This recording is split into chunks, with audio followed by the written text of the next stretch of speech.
Wano nga tutuuse Kigo ku apartments zaffe ze tugenda okukolako client waffe.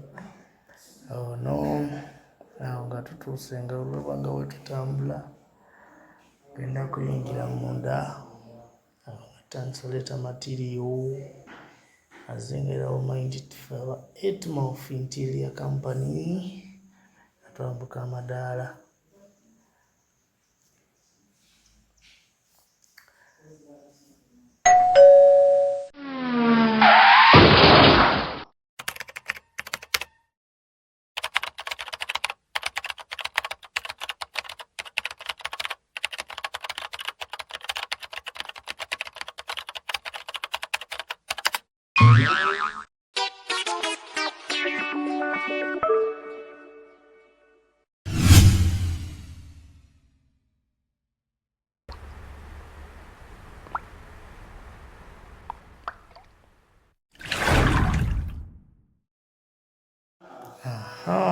Kati nga tutandise ne ku ffumbiro lyaffe nga wooliraba.